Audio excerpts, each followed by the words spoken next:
Hey YouTube, I'm Lucky, and in today's video we're going to talk about Bungie's somewhat controversial decision to actually move away from damage boosting perks within the weapon loot pool. Yes, you heard me right, there are perks in the game like Rampage, Kill Clip, Multi-Kill Clip, Swashbuckler, so on and so forth that increase the damage of weapons, and when you compare those perks to other perks that, boost stability or reload speed, they always seem to fall short within the game. And what Bungie is doing right now is they're actually taking steps to slowly wean us off of those perks that we've gotten so used to, those damage boosting perks. Because it's so incredibly hard to balance the sandbox when you have a perk like this perk increases stability or this perk increases your damage by plus 25 or 30%. It's so very, very hard to balance that because no one wants to use the stability perk over the damage increasing perk. Like 99 times out of 100, the damage increasing perk is better. Rampage tends to be a much, much better perk than the majority of non-damage boosting perks. And this can be really well evidenced from all the new weapons from Europa. If you actually notice here, we have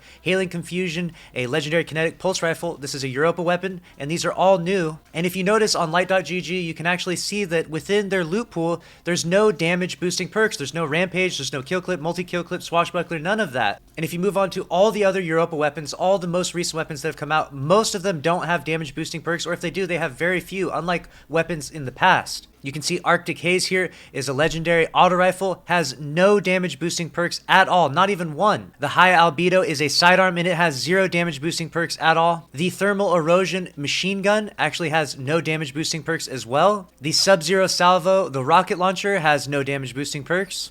And if we move on to the last three, there are some damage boosting perks like One for All on the Slug Shotgun, but there's no Rampage, there's no Kill Clip. And if you move on to the Fusion Rifle, also has a damage boosting perk, One for All, the new perk.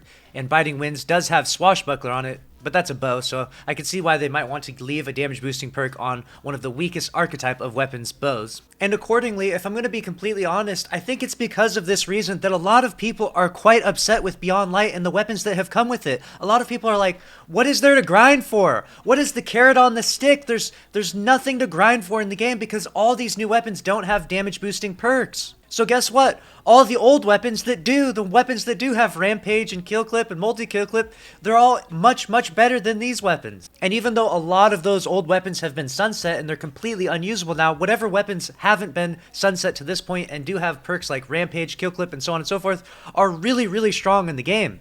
And what Bungie is trying to do is move us towards ability-focused perks, but I don't know that it's going to work. I think that this is going to feel like regression more than anything, because our weapons are in fact going to get weaker with time. If you think about it right now, there's perks like Rampage, Kill Clip, so on and so forth in the game, but all the weapons that are in the game right now are going to be sunset a year from now. So all they have to do is each season make fewer and fewer weapons that have Rampage, Kill Clip, Multi-Kill Clip, so on and so forth, and then slowly with time, we will be out of weapons to use that have those damage boosting perks, and we'll be used to the new meta and the new systems within the game. And that might be a good thing overall for balance because, it's very, very hard to balance damage boosting perks to non-damage boosting perks. But let me know your thoughts in the comment section below. Would you be happier with the overall perk pool for each weapon if there weren't perks in the game like Rampage, Kill Clip, so on and so forth? Do you think that there would be more balance? Or do you like those perks being in the game? Overall, myself as a Destiny player, someone who's played this game for 6 years, I've just gotten so used to the damage boosting perks at this point in time that I can't help but feel like if those weren't in the game anymore, that my guns would just feel so much more weak. Just as this season, as I look through all the different weapons from this season, Hailing Confusion,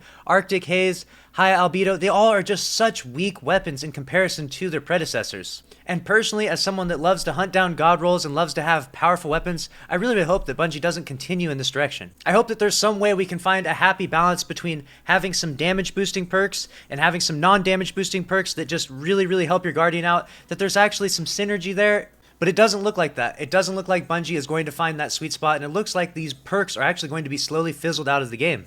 I'll be reading your thoughts to this in the comment section below. Make sure to subscribe with notifications on if you want to stay up to date on all Destiny 2 Beyond Light news, and I'll see you in the next video. Later.